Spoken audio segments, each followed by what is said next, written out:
Our journey begins in colonial America during the late 18th century. During the fight for independence, engineering in America hadn't yet been established. The majority of Americans were farmers, and while they were surprisingly technologically adept, they were mostly self-taught since there were no established engineering schools. Without formal education, learning was accomplished through trial and error and by drawing on the French and British approaches to engineering. France's engineering traditions became quite influential when they sent military engineers to assist in America's fight for independence against the British Crown.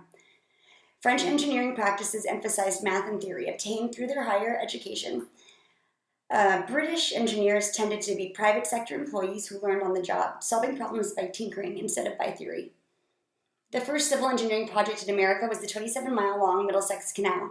With no trained engineers, this was a challenging project, fraught with failures, but its creation was valuable, establishing the Boston stock market, increasing commerce, and teaching early American engineers many lessons. 15 years after the Middlesex Canal was opened, construction of the Erie Canal began.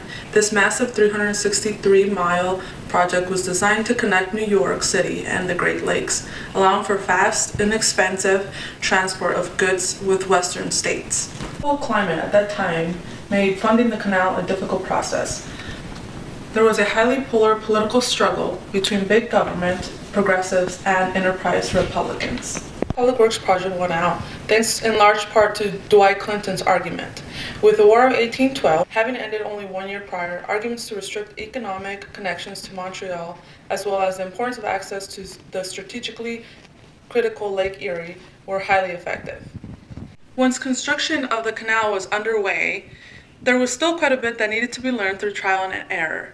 The many engineers' lessons learned during the construction acted like a school of civil engineering for early Americans.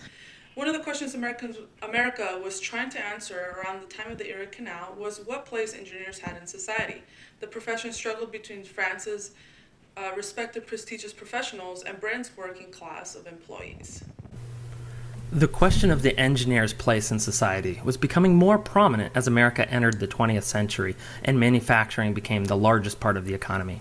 Railroads and steam-powered ships had helped Americans spread from coast to coast and had contributed to the rise of big business. Unlike the individual consultant engineers working on projects like the Erie Canal, it's now industry that is looking for highly trained engineers. This shift brings conflict between corporate demands and being an independent professional. How autonomous should an engineer be?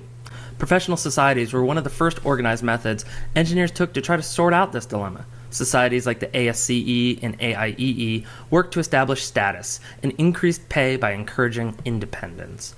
Ultimately, it was the Government Act that had one of the largest impacts on engineers' education and training expectations, the Morrill Land Act. This Land Act introduced a 4-year curriculum based on French tradition.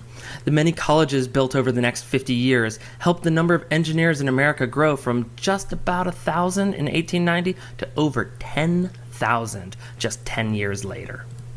The industrial growth in America after the Civil War was staggering. In that period, America grows into a worldwide economic industrial superpower. Intense growth didn't mean good working conditions, however. Very long days, dangerous working conditions, and low pay were widespread. Economic gains were largely concentrated within a small group of tycoons who controlled the railroads, steel production, and other industries. This imbalance led to the Progressive Era, where many reforms were put in place to fix the varied social problems. This is important to engineering since the progressives felt that experts using reason should provide the solutions to problems. This helped establish the mid-set where people looked to train professionals like engineers for how to solve issues. American inventor John Loud invented the ballpoint pen, but it took nearly 15 years for it to catch on. This happened because non-leaking ink was needed to complete the system. Successful innovation requires a complete system approach. Who will consume it? How will it be made? Are all the puzzle pieces available? Invention spans a range from radical, transformative changes that redefine how a problem is solved to conservative, evolutionary process that improves upon established solutions. It is often taught that basic research is the primary, or even only path towards technological innovation. This approach, known as the linear model, is powerful, but it's unwise to consider it the only path towards innovation. History shows us innovation often comes in much more practical ways. Nikola Tesla, Thomas Edison, the Wright brothers. These are all still household names. The huge technical advances in electronics, communications, and travel epitomize the period of the independent inventor from the late 19th to the early 20th century. The inventors of this period often tackled radical problems, revolutionizing the technology of the day. These inventors faced huge challenges. Securing financing was time-consuming, difficult, and often scientific knowledge was limited, and advancements were made by grueling trial and error. Thomas Edison once said, "Anything that won't sell, I don't want to invent. Its sale is proof of utility, and utility is success."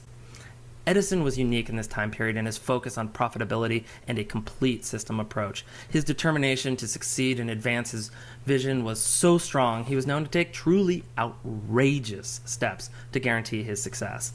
Edison was even known to put on public displays where he would murder animals to show the danger in Tesla's competing AC technology.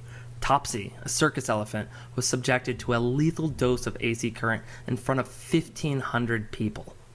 Although Edison started as an independent inventor, the approach to invention he developed in Menlo Park transformed his team into what some people consider the very first American industrial research lab. By the early 20th century, the transition that Edison started was in full swing. The industrial research laboratories were replacing the independent inventor. These labs were optimized to let teams of scientists and engineers work together to tackle increasingly complex challenges. Industrial research labs helped employ a tremendous explosion of engineers going from several thousand to several 100,000 in less than 50 years. By the mid-20th century, inventions often required thousands of engineers working on individual components in small teams, reducing the opportunity for individual names to stand out. The middle-class engineer, working in industry as part of a system larger than him or herself, has now been firmly rooted in American tradition.